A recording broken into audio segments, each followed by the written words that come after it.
lakini yana mambo mengi kwa sababu utakuwa nafafanua.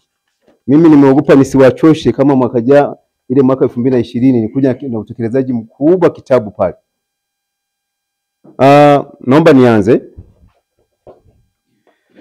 Halmashauri ya mji wa Kasulu, ofisi ya Mheshimiwa Diwani, kata ya Mwiramvya, SLP 475 Kasulu, tarehe 16 ambao sasa ilikuwa ni jana, niliandaa jana. Ilikuwa dharura tu. Umeona, leo ni tarehe 17 sasa mwezi wa 6 2025. Ndugu viongozi wa Chama cha Mapinduzi kata ya Mwiramvya, ndugu viongozi wenzangu wa chama na serikali, ndugu wananchi wote kata ya Mwiramvya, ndugu viongozi wa vyama vya kisiasa kata ya Mwiramvya, na ndugu viongozi wa serikali za mitaa kata ya Mwiramvya, nikimaanisha wenye viti wa mitaa. Ndio wenye viti wa mitaa, mziki wenu ulikuwa mwaka jana. Si ndio mziki wenu ulikuwa mwaka jana. Sasa huu mziki mwaka huu ni wa kwangu. Lakini na imani kwa uwezo wa Mwenyezi Mungu, kama mlivyovuka ndivyo tutakavyovuka. Nipigie makofi. Au sivuki.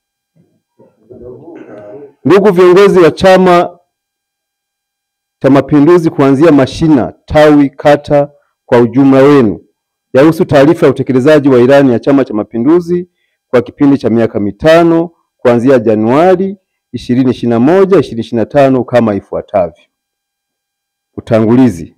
Kwa heshima na taadhima, naomba nianze kutoa shukrani kwa kuhudhuria kikao hiki ambacho tumekipanga ghafla kulingana na maelekezo ya serikali. Aidha, niendelee kutoa shukrani nyingi kwa viongozi wangu wa Chama cha Mapinduzi kuanzia mashina, matawi, kata na jumuiya zote za Chama cha Mapinduzi ambazo kwa upendo mkubwa waliridhia kuniteua kuwa mgombea wa nafasi ya udiwani kwa tiketi ya Chama cha Mapinduzi na kuendelea kunisemea katika vikao mbalimbali vya chama na kata, hata mikutano mbalimbali ya kampeni ya uchaguzi wa Mheshimiwa Rais, wa bunge, madiwani kwa mwaka wa 2020.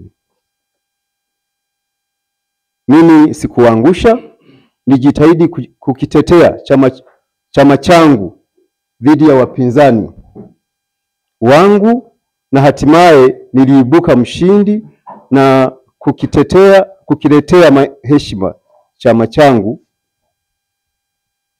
kwa kushinda kwa kishindo kikubwa. Mnakumbuka mwaka 2020? Mwaka 2020 ndani ya Chama cha Mapinduzi tulikuwa wagombea 4. Kura zilikuwa 79 wapiga kura. 2 walipata 0. Aliyenifuata alipata kura 9. Ambaye aliamini na mwaga noti sana.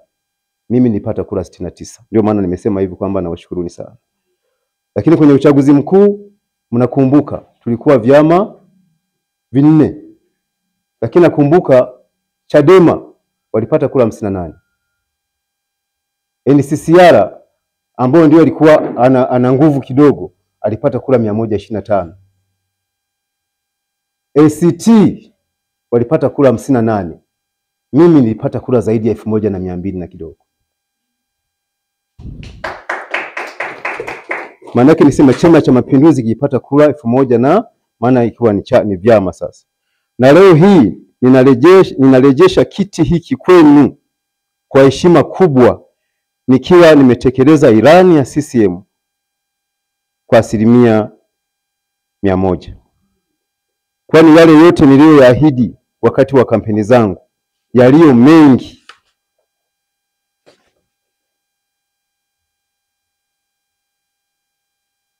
niliyatekeleza. Cha kuomba kuchaguliwa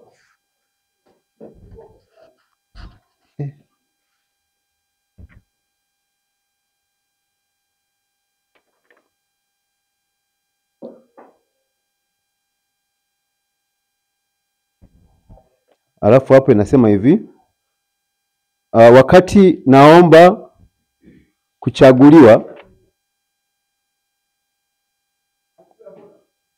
tena kuwa mheshimiwa diwani, yote nimeyatekeleza kwa kiwango kikubwa. Maana yake ninasema hivi, mwisho wa safari ni mwanzo wa safari. Kwa maana yake natia nanga leo kwa miaka 5 kama mikataba ilivyo, lakini sasa ninaomba tena, yaani maana yake mtiania hapo, maana mgombea ni mpaka baadaye tuteuliwe na chama. Ninaomba tena kuungwa mkono kuwa diwani, kwa kuwa yote kwa kuwa yaliyo mengi nimeyatekeleza kama ifuatavyo. Shule ya msingi Mwilamvya tunaifahamu wote. Mwaka 2015 wakati naingia, maana mimi ni diwani awamu ya pili, wakati naingia nimekuta pale kuna madarasa mawili ambayo yamefikia level ya renta. Haikuwa juu ya renta, ilikuwa level ya renta. Hapa sasa nasahihisha kwa mwalimu mkuu ambaye amekwisha hama, ambao ni katibu wa wadau. Ilikuwa level ya renta, lakini tukapata fedha. Nikashawishi kupitia kwa mkurugenzi na kwa mbunge aliyekuwepo kipindi hicho Daniel Sanzugwanko, nikapata milioni 2 kama milioni 2. Umeona? Ndio tukaanza kujenga kuanzia kwenye renta mpaka juu. Tukapasua zile mbao, tukaezeka pale, mkurugenzi ndio akatupatia mabati. Tukapiga mabati pale. Ile milango ya pale ni mahusiano. Kwa sababu mimi kitu cha kwanza kabla ya kazi zozote niliunganisha kata. Tukawa kitu kimoja. Wadau mbalimbali tukawa kitu kimoja. Wakawa na uwezo wa kutuchangia. Kwa hiyo pale kuna wadau ambao walianza kutuchangia kuanzia pale. Kuna Dr. Slaa ambao ni Donald Slaa ambaye alikuwa ni mtu wa maliasili pale, meneja wa maliasili. Alitupatia milango pale. Si sawa? Tukafunga milango pale. Lakini pia tulipata na fedha kidogo kutoka kwa Mheshimiwa Ngezabuki. Umeona? Kwa hiyo tukatoka pale nikahamasisha wananchi, tukafyatua matofali. Wakati tunafyatua matofali, hapa tunasema ukweli, hadi mjue kama maendeleo haya ya miaka 5 mpaka 10 yamefanyikaje. Wakati tunafyatua matofali tunahamasisha wananchi, kuna wale watu wasiopenda maendeleo wakaanza kufanya nini? Kuharibu. Wanachafua, wanasema jamani hizo tofali za nini? Serikali sitaleta. Lakini mimi kitu kikubwa nilikuwa nahamasisha wananchi, sisi wenyewe kwanza tupambane kutafuta nini? Shule yetu kwanza pale, matofali yetu sisi wenyewe pale, fedha pale, halmashauri ije itusapoti. Na kwa neema ya Mungu namkumbuka sana Fatina, mkurugenzi aliyekuwepo, mkurugenzi wa kwanza. Na kwa mahusiano ya Mheshimiwa Ndalichako tukapata milioni 66 za yale madarasa 3, tukajenga madarasa 3 na ofisi moja. Lakini zilipoingia zile fedha, kuna watu walianza kupotosha kwamba mnafyatua tofali za nini wakati Mheshimiwa Ndalichako ameshaleta fedha. Kama mnakumbuka, tukaendelea kuwaelewesha kwamba zile tofali ni kitu kingine. Na issue ya fedha za kutoka TAMISEMI huo mbunge ndiye alizisukuma ni kitu kingine. Umeona? Kwa hiyo kwa neema ya Mungu tukafyatua, tukawa tumemaliza, tukachoma na tukajenga madarasa 2. Na katika ile madarasa 2 na ofisi, nje ya yale 3 waliotuchangia wadau wa kwanza alikuwa ni Dalili. Dalili atuchangia shilingi 800,000. Hayo ni mahusiano mazuri kati ya diwani wenu na wadau mbalimbali. Na wala Dalili haishi Mwilamvya. 800,000 na mwalimu mkuu alikuwa Bakana. Akatuchangia na lori la mchanga mita cubic 16 mchanga wa Uvinza. Umeona hiyo kitu? Lakini pia Kalinone, Bakari Maulidi Kalinone ambao ndio mwenye shule hapa, alituchangia trip ya kokoto. Kwa mahusiano mazuri pia kuna meneja wa TANESCO alikuwepo hapa wa wilaya Kasulu, alikuwa anaitwa Wenceslas Hindo. Alinichangia nondo, alinipigia simu, mheshimiwa nataka nikupe nondo. Uko wapi nikuletee fedha? Naomba unisaidie ukanilipia hapo dukani. Maana kama ningekuwa sio mwaminifu singesema leta tu hizo hela. Taenda kununua. Lakini peleka pale. Halafu baada ya pale nikampigia simu walimu mkuu, naomba uende kachukue nondo, tumepewa nondo. Nondo ya jengo lote. Umeona?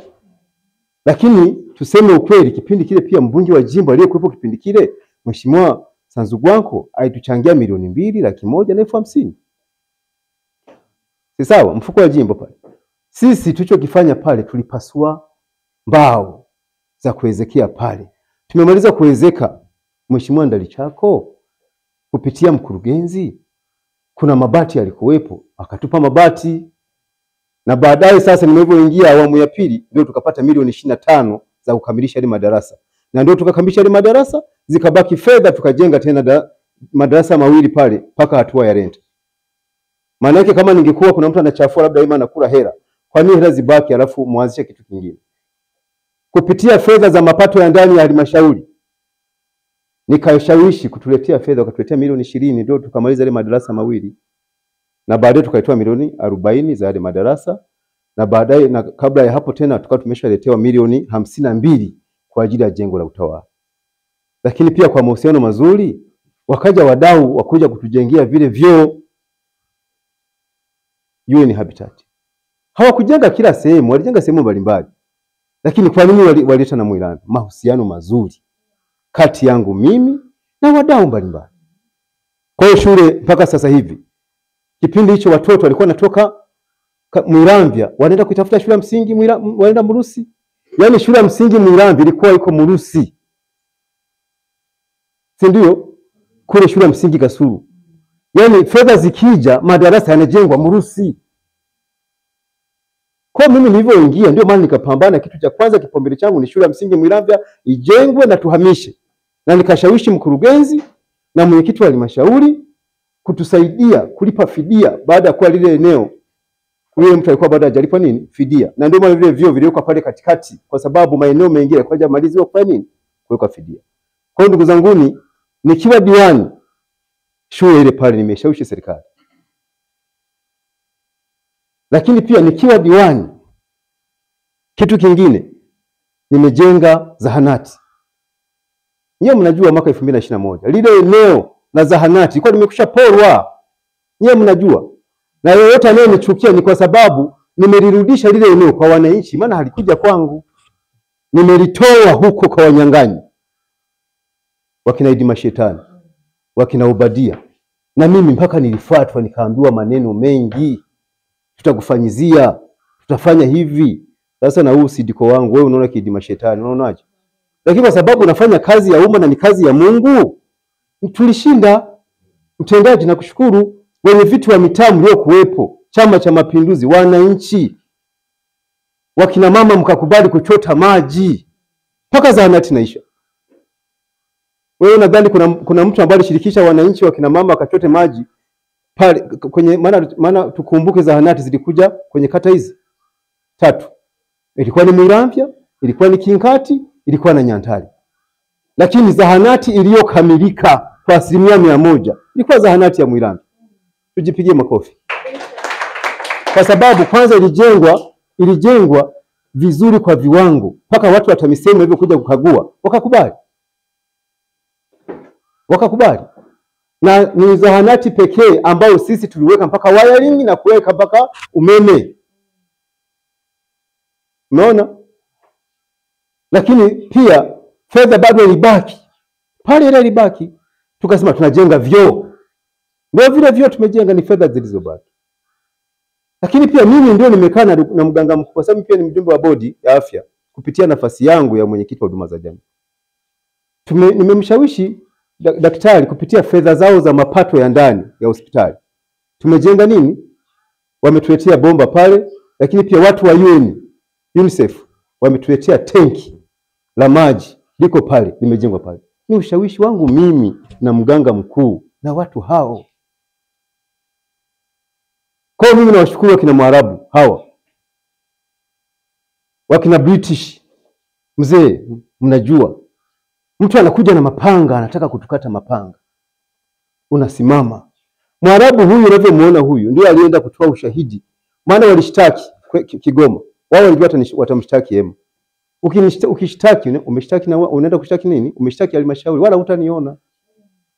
Mbona sasa sio vya kwangu, sinitwaliwa nje, lakini leo hii na wao wanatibiwa pale. Na kwa neema ya Mungu tumempata daktari mzuri ambaye anawasikiliza wananchi. Tunahudumia mpaka watu wa Murusi, watu wa Kidiama, watu wa wapi, huduma vizuri. Na zile fedha ambazo wanazoturudishia kwa sababu ya uendeshaji wa zahanati. Hii zahanati yetu tunapata fedha nyingi kuliko, kwa sababu tunapata fedha kadri ya namna ambavyo tunavyotoa huduma kwa watu wengi. Kwa yule daktari tumuombee sana yule dogo. Umeona anafanya kazi vile. Kwa ile zahanati iko pale kwa milioni 50, lakini tukumbuke hiyo katika milioni 50 kuna fedha tulichangishana 10,000. Kwa kuna kama milioni 3,500,000 zilipatikana nje ya kina mama kuchota maji. Tumetoka hapa tunasema tunataka sekondari. Ili muone hivi nisibisome kwa sababu vyote viko wapi? Viko vichwani. Maana sio vya kubambikizwa, hivi ni vya kwangu kabisa. Tumetaka sekondari. Mnajua Mwiramvya hawakutuwekea maeneo ya kujenga huduma za kijamii. Kwa kila tunachotaka kujenga lazima tuende kwenye fidia, lazima turejeshe maeneo. Kwa tulivyoenda kwenye lile eneo la kule chini, namshukuru sana yule meneja wa TANESCO. Wakati tunataka kwenda tu tumeshapendekeza lile eneo ndio la shule, akatuwekea budget ya umeme. Akatuwekea budget ya umeme hata kabla tujajenga shule. Meneja naye tena wa mamlaka ya maji alikuwa ni engineer Kongomo, akatuwekea budget na ule mradi wa nini wa maji, ule mradi wa maji tukapeleka maji mpaka maeneo ya makaburini. Tukiwa tuna maana kwamba mradi tukianza kujenga tu tayari ni kuchukua tolezi tunapeleka shuleni maji kule. Lakini pia maana yake tukianza kujenga tu milingoti inaanzia pale poishia pale kina Mama Rita kule chini inakuja kwenda wapi? Kwenda pale na kusambaza haya maeneo yote ile eneo wasema eneo la mapadri hapa juu. Umeona? Kwa tumemaliza pale eneo likapimwa na lina heka 10.10. Umeona? Tumemaliza pale wakati tunaanza sasa kufanya mchakato kama ambao tumeufanya hapa kwenye shule ya msingi, tukapata neema ya mheshimiwa mbunge wa jimbo la Kasulu mjini kusukuma nini? Fedha. Maana mkumbuke Mwiramvya tulikuwa tuna nini? Sekondari kabisa. Na Kimoba tulikuwa hatuna. Zikaja sekondari 2 kwa mkati huu mmoja. Zilikuja milioni 470. Ndio tukajenga sasa madarasa 8. Ndio hivi sasa naona huyu mchapaji sijui aliviweka vipi. Madarasa 8 au nipeleke kopi nyingine. Umeona? Maana kuna vitu vingine viko tofauti. Ndicho kimechotusaidia Mwiramvya miradi mingi kuja, diwani wenu kujishusha na kutengeneza mahusiano na wakuu wa idara. Mimi kwa mkuu wa idara naingia kama nyumbani. Kwa mkuu wa mkoa mimi naingia kama nyumbani. Ni kwa sababu ya matukio ninayofanya, sio kwa ajili yangu mimi, ni kwa ajili ya umma. Siendi kwa ajili yangu mimi, tumbo langu mimi. Umeona? Kwa muda mfupi tukaleta tena milioni 110 za kujenga nyumba ya mtumishi 2-in-1. Bahati nzuri si mnaiona? Tumejenga tukabakiza milioni 8. Zilipobaki milioni 8 tukakaa kikao. Tukasema jamani, hizi milioni 8 zilizobaki, jengo la utawala walimu wetu wanahangaika halijakamilika. Na mnapokaa kikao kwenye mambo ya namna hiyo, lazima aje nani? Afisa mipango, lazima aje mhandisi, lazima aje afisa elimu. Hamna mamlaka kubadilisha haraka fedha za nini? Za umma. Wakasema ni kweli lazima tukamilishe nini? Ili jengo la utawala. Tukalikamilisha. Tulipokamilisha zikabaki tena hela. Tukasema sasa haya maji ya kutoka mamlaka ya maji kuna kipindi yanakatika, tuchimbe kisima kirefu. Kisima kirefu pale kimechimba. Tukatengeneza mnara. Tukasambaza maji pale center pale ambapo ni kwenye hapo mbele ya jengo la utawala kuna gati la maji liko pale. Ukienda pale ni maji safi na salama. Ukienda kwenye vioni kule maji yapo. Ukienda kwenye lile jengo sasa kule la nani? Lenyewe la twin ile nyumba ya mtumishi na lenyewe tena lina maji mpaka ndani kila kitu. Umeme unawaka kwa sababu nilitengeneza mapema hivyo vitu. Kwa hiyo havitoki mfukoni kwangu, lakini nina ushawishi na uaminifu. Kwa hiyo leo hii tayari sekondari imekamilika pale. Na ninashukuru Mungu. Taaluma tumeanza vizuri. Bahati nzuri kuna mjumbe wa bodi hapa. Mzee Ntiamagwa. Umeona? Na wewe umekuwa kaimu afisa mkato unajua.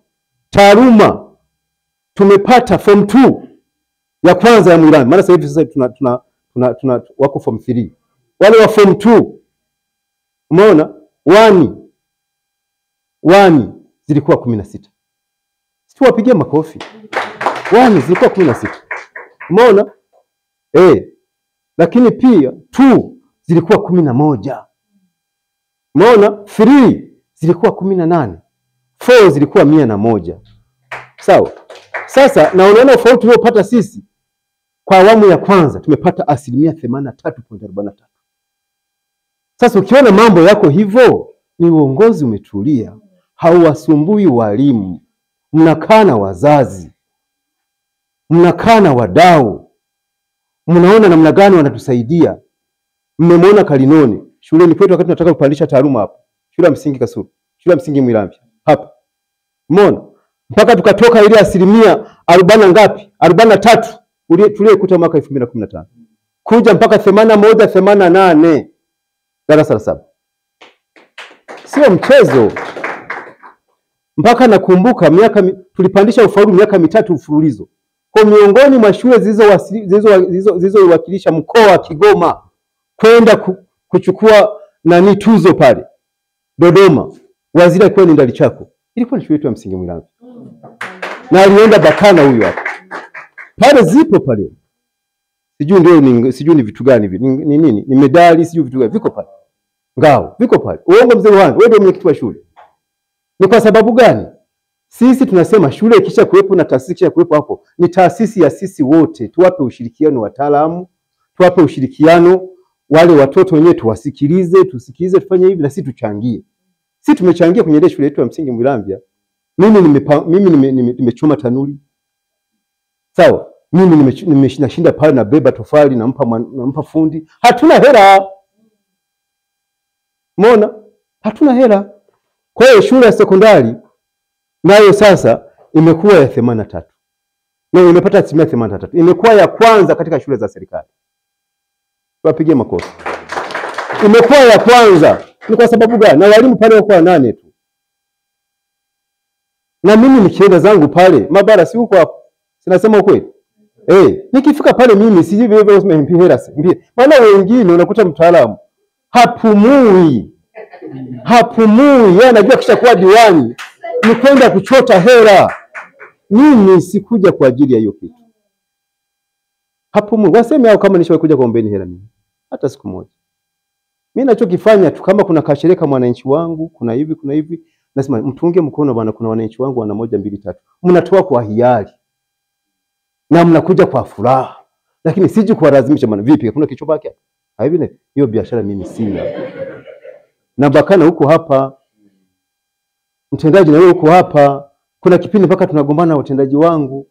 Umeona? Wakati mimi wananionea huruma, mbona unafanya hivi sana na wewe sasa huoni kama na baadaye mambo yatakuwa ni magumu kwenye maisha yako? Yaani maana yake ikiwa na maana kwamba niwe na muda mwingine wa kwenda kufanya kazi zangu binafsi. Yaani anaona sasa mbona mpaka niko nafanya kazi mpaka ya mwananchi wa chini? Nawashukuru sana watendaji wangu kwa ushauri wangu. Kwa hiyo tumetoka sekondari. Tumesema hivi shule yetu mwaka jana kwenye mfumo, nawaambia data ndio zimiki tabata sisomi. Kwenye mfumo tulikuwa na watoto 2000. Madarasa tunayo 11. Hivi hao watoto mnawafundishaje? Hivi ufaulu wa 88 Mwalimu Bakana mlikuwa mnaupataje au walimu mnapataje? Watoto 2000. Madarasa 11. Kwa hiyo ndio maana kuna watu wanaenda mchana, kuna watu wanaenda asubuhi. Umeona? Tukasema sasa kuna haja ya kuitapisha shule hii. Tuwe na shule 2 na sisi Mwiramvya. Bure butoto budogo bunatoka kule sekondari, bunabumba bunakuja huku. Umeona?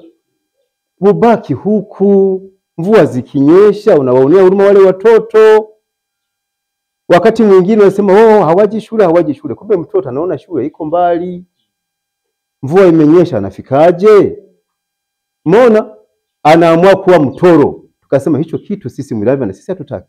Eneo lililopatikana hilo limepimwa tangu mwaka 2014. Wale walikuwa na kwenye mashamba yao wakapima wakasema hii itakuwa ni nathale, hapa itakuwa iti supermarket, hapa itakuwa sehemu ya kuabudia, hapa itakuwa ni open space. Ili maeneo yao yapitishwe kwenye mipango miji. Maana eneo la mipango miji haliwezi likapita bila kuwa na maeneo linalobaki pale la huduma za kijamii. Lakini lazima wale wananchi watapata fidia. Ni kweli itakuwa ni public service, lakini ni mali ambayo ilikuwa ikitunzwa na mwananchi, apewe fidia yake. Ndio kazi ya diwani. Umeona? Na kilichofanyika sasa pale, sisi tukaja kwenye kikao humu.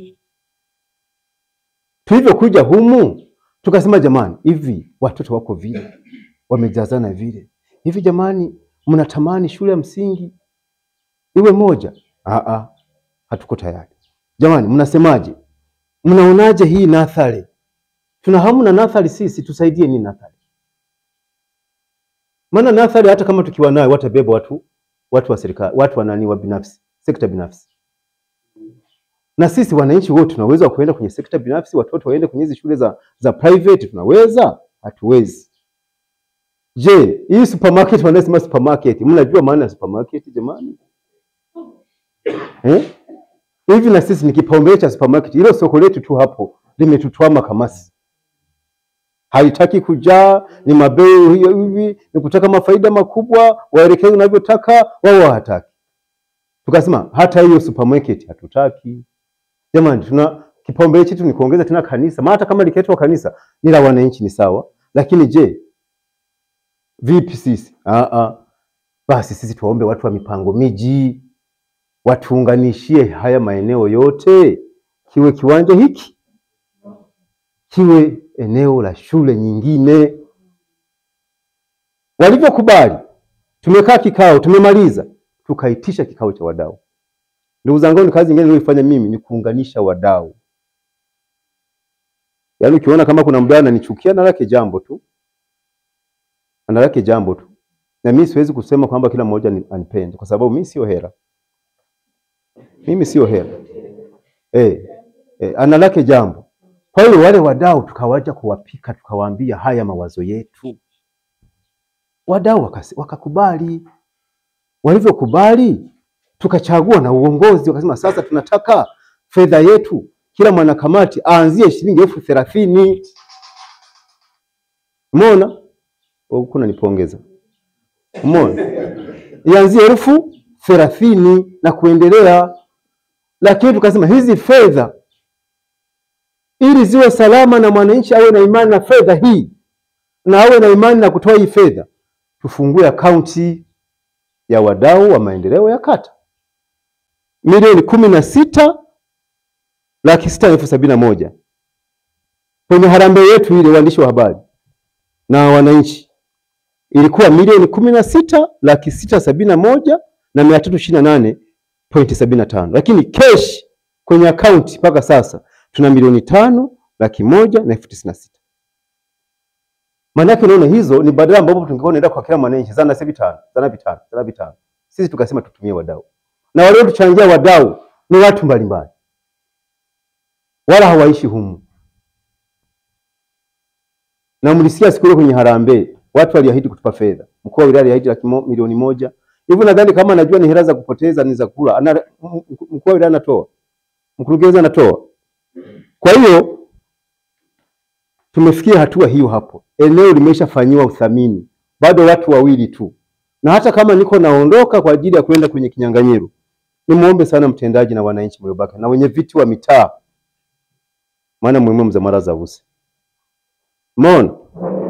Na wenye viti wa mitaa, simamieni hili. Hili jambo sio la Ema. Hili jambo ni la wanamwilambya wote. Itaitwa shule ya msingi fulani, mtachagua wenyewe. Tuweke shule iitweje? Hata ile sekondari ya kata tulisema Mwilambya mpya, kutaka tu kwamba isionekane kata yetu ya Mwilambya halina jina la sekondari. Kwa hiyo na imani haitakuwa shule ya msingi Mwilambya mpya, itatafuta jina lake ambalo wananchi wataona linafaa. Kwa hiyo mpaka sasa hivi tumefikia hiyo hatua. Na siku ile wakati ya ile harambee walikuwa vyombo vya habari mbalimbali na TBC. Baada ya siku 2 afisa elimu alipigiwa simu kutoka mkoani, na mkoani walikuwa wamepigiwa kutoka taifani. Tutumieni data haraka ya hiyo shule. Ni kweli hizi taarifa ni hivi, ni kweli, tutumieni haraka. Zilitumwa. Kwa hiyo hii shule sio muda mrefu inasimama. Hakuna kuweza kuizuia shule. Hiyo ngome ilishaenda. Hakuna kuizuia.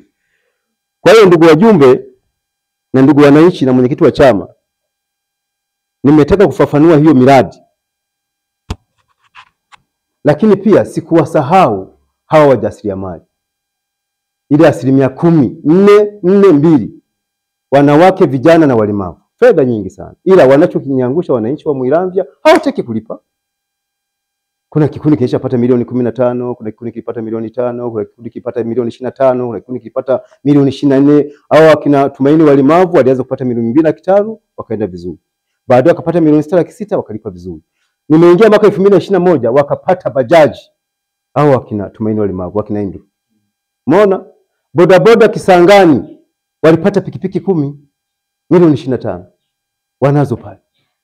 Kuna Higombeye walipata milioni 15. Kuna Bambuka milioni 5. Hawa milioni 1 ni NTI.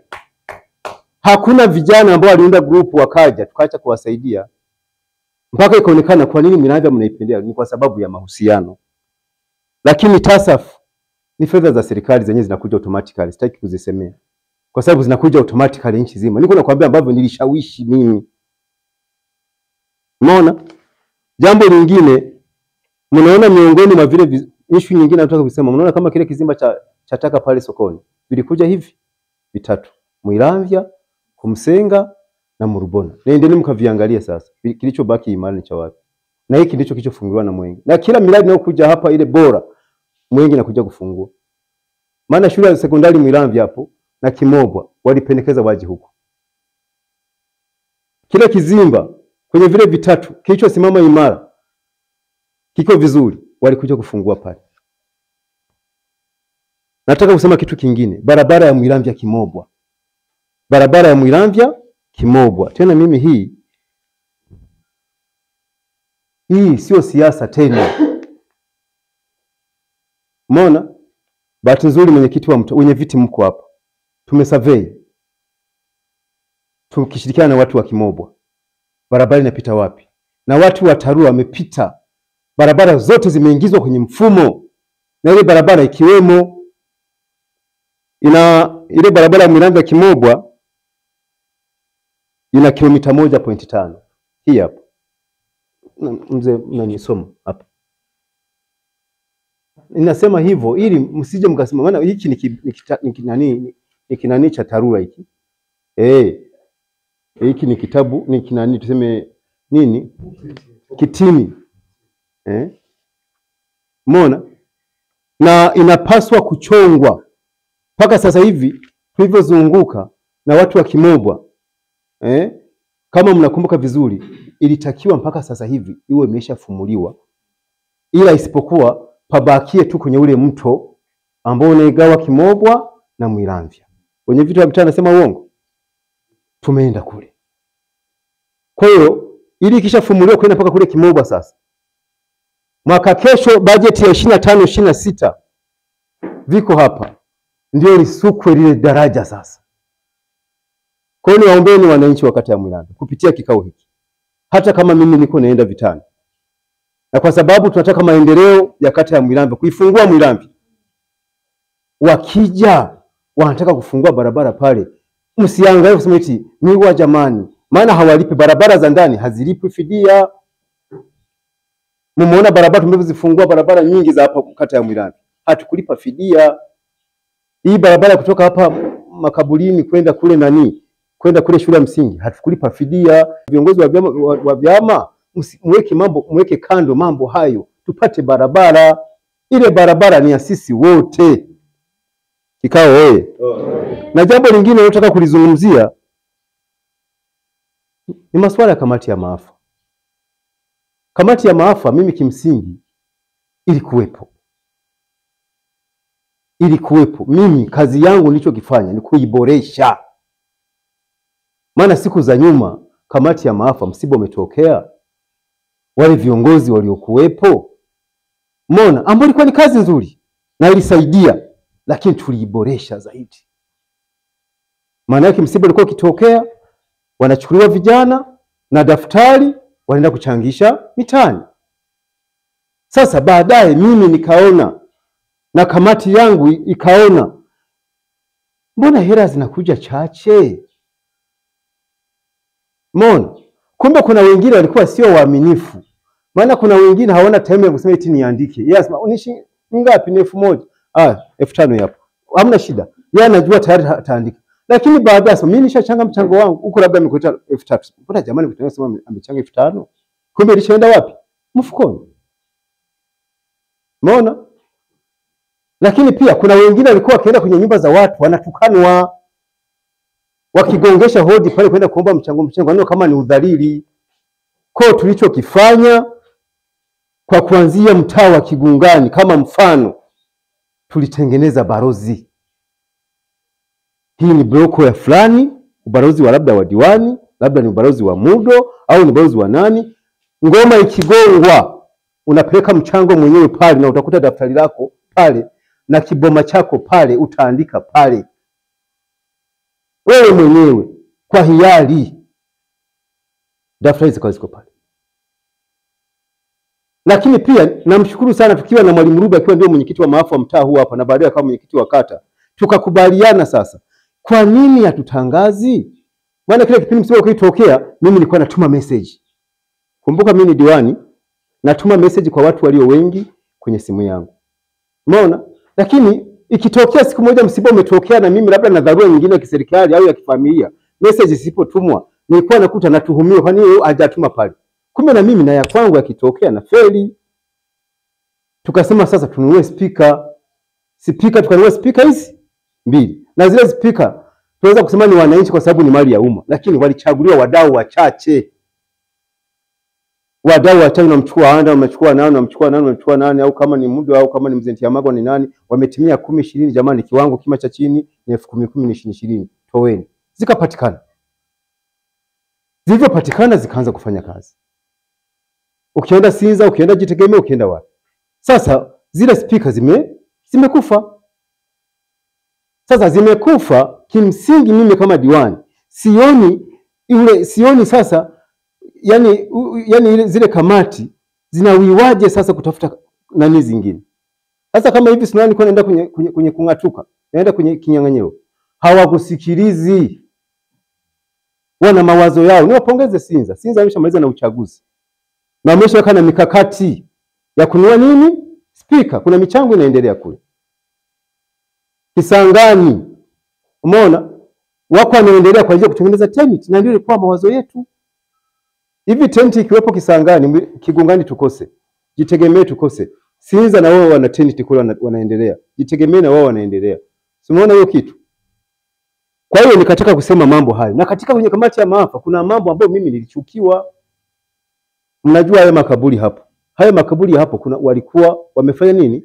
Wameyavamia, watu wamejenga, watu wameshabadilisha mpaka wameshapata na ofa. Ndio hati za zamani. Mimi nikaja kuambiwa na mwananchi mmoja, kuna mtu amejenga nyumba juu ya kaburi ya mwanae. Hivyo kama mwakilishi wa wananchi unafanyaje? Yaani maana yake wewe, yaani mtoto hata kama alikuwa ni wa miezi 6 ila alipelekwa pale. Halafu wewe unaenda kujenga pale chini kiwanja. Tayari maana yake yeye aliyembeba yule mtoto tumbani miezi 6 ile anakuelewaje? Anaelewaje nchi yake? Anaelewaje viongozi wake? Kwa mimi nikasema hiki kitu haipo, ndio chanzo cha kurudisha yale maeneo yalikuwa yamevamiwa pale. Nikaletewa kabisa, jamani, kama unaweza tukupata kadhaa tukupenda viwanja simama. Wanawadanganyeni. Mtu akuweza kubadilisha pale, mtu wa mipango. Nikamtumia Mzee Kayengera na Mzee Kiagiro. Kayengera akiwa bado yuko hai na Mungu amrehemu yule baba. Ndio akaenda kutuonyesha mipaka. Paka leo mipaka nadhani yote sasa kamati ya maafa mnaifahamu. Mudo si mnaifahamu? Mzee Rusani, si mnaifahamu mipaka yenu? Nyumba zikavunjwa pale. Sasa mtu aliyevunjwa nyumba hawezi kanisema vizuri yema. Lakini nilivunja kwa niaba yenu. Hapo mimi ngapi jumla lake? Nipe account, tumeshawapa account. Hela iko mbona itoke? Si wachange, wanasubiri. Na mimi nitawachapa kwa mazingira haya. Mimi nitawachapa. Umeona? Na nikiwachapa mimi nakuja kuendeleza ile shule haraka kwa sababu sinajua. Na nikiwachapa mimi ile shule hiyo barabara mimi najua ilipoishia sinajua. Na nikiwachapa mimi kuongeza wadau wengi kwa ajili ya maslahi ya nini? Lakini baada ya hapo inawezekana mimi nikasema jamani inatosha hivi tumevyoviweka hapa Mwilamvya. Ngoja niwapishe na wengine. Baada labda ya awamu hii ile shule itoke, kwa sababu kiu yangu mimi wadau nawaza shule ya msingi tumepata hiyo hapo, lakini tunataka shule ya msingi nyingine hapo. Sekondari tumepata hapo. Mimi sasa nawaambia natamani sekondari nyingine. Tupambane tunavyojua tuipate maeneo yao. Na papo tunakumbuka nitacho tuliwahi unatembea na kapikipiki kwa Kingirayo. Mimi sina gari. Umeona? Unasema hapa hivi na hivi mpako hivi. Hapa hivi. Tukisha kuwa na hivyo vitu, waje wengine waendelee. Kwa sababu unakuwa una uhakika sasa. Mwilamvya umeiacha mahala salama. Baada ya kusema hayo ambayo ni mengi, maana nimeshazungumzia habari ya ujenzi. Unaona kama mimi ya machinjio sijavisema. Umeona kwa sababu ukisema machinjio wengi si wanajua machinjio yalikuwepo tu. Ukarabati wa machinjio si wanajua tu vipo tu. Mimi nimwambieni vitu vipya. Lakini hapa gharama za barabara sijazizungumza kwa sababu siziko TARURA. Sasa hivi barabara kuna baadhi ya barabara zinaenda mpaka Mtoni. Umeona ukienda Kigungani, ukaenda Sinza, ukaenda Jitegemee. Kuna ambapo palikuwa hapapitiki kabisa. Wanapaita Mundoke. Paisha kuwa ni hot cake, viwanja ni milioni 4, ni milioni 5, ni milioni 6. Uongo mzee Rusani. Ni kwa sababu barabara zimepita zimeenda kule na wengine wamepeleka umeme kule. Umeona? Kwa michango ya wadau ni hiyo. Kwa haraka tu ili nimalize, maana nimeshamaliza hotuba yangu. Nimalizie kwamba fedha za walengwa ambazo kimsingi zimekuja kipindi changu tulipata bilioni 1,773. Yaani wale ambao walikuwa wanapata hizi hela za kupewa hizi.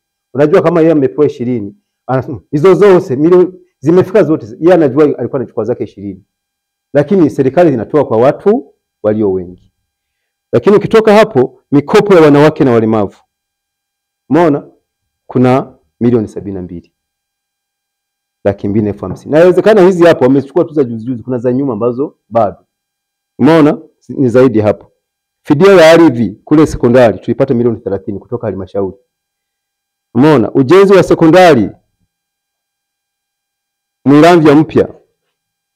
Hapa ameandika milioni 410, lakini sio milioni 410. Tulianza na milioni 470. Na baadaye ndio tukaitoa milioni 110. Baadaye pale shule ya msingi Mwilamvya yaani hizi milioni 162. Umeona? Ni hizi tu za juzi. Maana ukichukua ile milioni 66, ukachukua milioni 25, ukachukua ile milioni 20 pale mapato ya ndani, ukachukua ile milioni 40, ukachukua milioni 52 ya jengo la utawala, ukachukua vyoo kuna milioni 4, kuna zile za wafadhili, kuna kufungua barabara zile kuzunguka eneo la shule. Ni zaidi. Kwa hiyo ni makisio tu kwamba ni hapa, lakini kuna zingine ambazo maana unaona hapa kuna zile fedha ambazo serikali inatuletea kwa ajili ya uendeshaji wa shule. Hizi hazimo. Lakini kuna michango ya wadau ndio kama hiyo tumetimiza fedha hizo. Maana yake hela zilizoko nje milioni 11,75,000, keshi kwenye akaunti milioni 5,196,000. Umeona? Haya, tunawashukuru wadau mbalimbali waliotutolea, waliochangia. Umeona? Kuna ujenzi wa zahanati tumeshasema ni milioni 50, kuna ujenzi wa hiyo machinjio sawa, na uchangiaji wa jamii, michango ya wananchi pale milioni 3,165,000. Kwa hiyo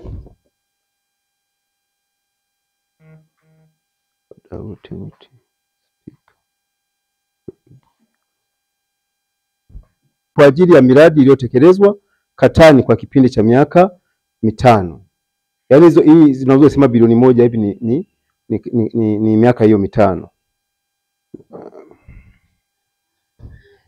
Yaani jumla ni bilioni 2, yaani fedha zote za miaka 5 ni bilioni 2,637,244,495. Kwa hiyo kwa miaka 5 na hata hivi mimi naamini zipo zaidi ya hapa. Yaani tumechukua zile za haraka kwa sababu nimepata taarifa tu jana. Nikaandaa hii taarifa. Kuna vitu vingine ambavyo tumefanya nini? Tumeacha. Vingi tu ambavyo tunaona vimeachwa, ni vingi tu.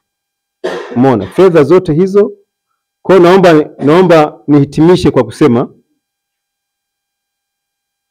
Fedha zote hizo ni kwa ajili ya miradi iliyotekelezwa katani kwa kipindi cha miaka 5 ya uongozi wangu, na baada ya taarifa fupi ya miradi iliyotekelezwa ambayo inaendelea kutekelezwa, napenda kutoa shukurani zangu za dhati kwa ushirikiano mkubwa mlionipatia, maana mimi peke yangu nisingeweza.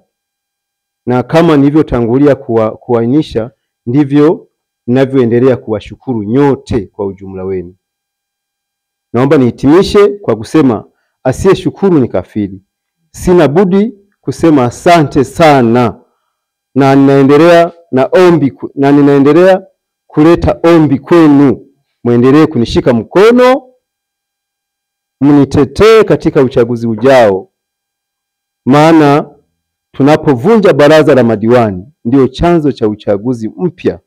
Naombeni maombi yenu ili niweze kurudi kuendeleza sehemu ambazo hazijakamilika, na pale nilipo wakwaza, naomba mnisamehe. Mimi ni binadamu. Kama kuna ambapo niliwakwaza, mnisamehe.